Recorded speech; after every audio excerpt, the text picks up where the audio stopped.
জাগো জাগো জাগো জাগো জাগো মহাশক্তি, তোমায় হুঙ্কারে তেজ রূপে, গগন কেদারি জাগো শঙ্খ নিনাদে জাগো সর্ববিষে দশভুজা রূপে, মহাধূম্র জালে সিংহ বাহিনী দেবী বজ্র নিনাদে জাগো, ছিন্ন ভিন্ন করে আসুরিক মহাজাল মহাদেবী তুমি জাগো। জাগো জাগো দুর্গা দুর্গতি নাশিনী অসুর বিনাশী জাগো তেজ রূপে। এইভাবে সমস্ত দেবতাদের শরীর থেকে সজ্ঞাত ত্রিলোক ব্যাপী তেজ রাশি এক জায়গায় পড়ে যে নারী মূর্তি এলেন, তিনি অন্য রূপা মহামায়া, দেবী অম্বিকা বা দেবী দুর্গা।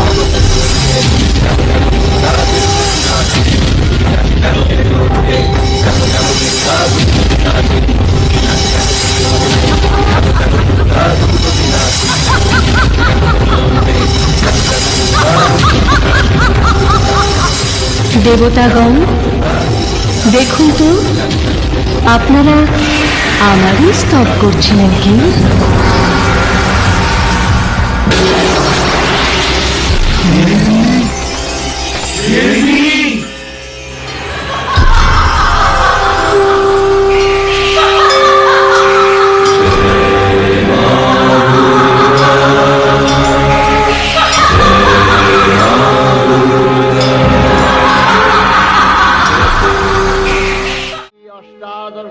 মূর্তি পরিগ্রহ করে শঙ্খে দিলেন ফুৎকার।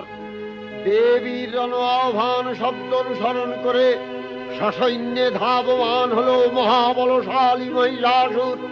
অসুররাজ লক্ষ্য করলেন মহালক্ষ্মী দেবীর তেজ প্রভায় ত্রিলোক জ্যোতির্ময়, তার মুকুট গগন চুম্বন করছে, পদভরে পৃথ্বীয়ানতা আর ধনুকটঙ্কারে রসাতল প্রকম্পিত।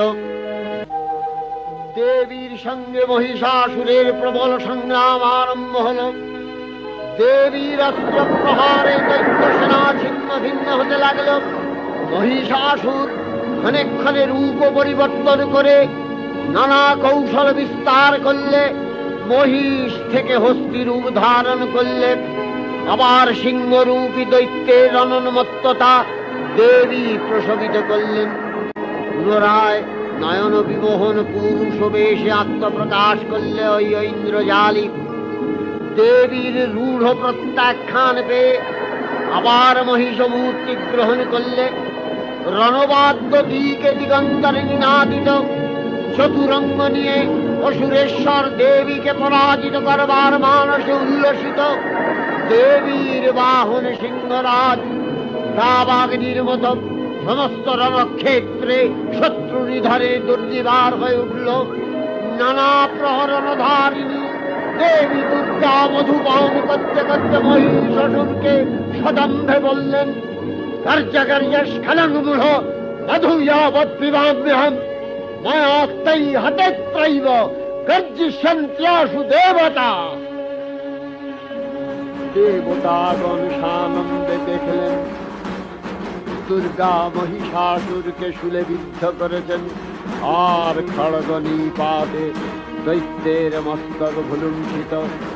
তখন অসুরনাশিনী দেবী মহালক্ষ্মী আরাধনা গীতি সুষমা দেবা পৃথিবীতে পরিব্যাপ্ত হল।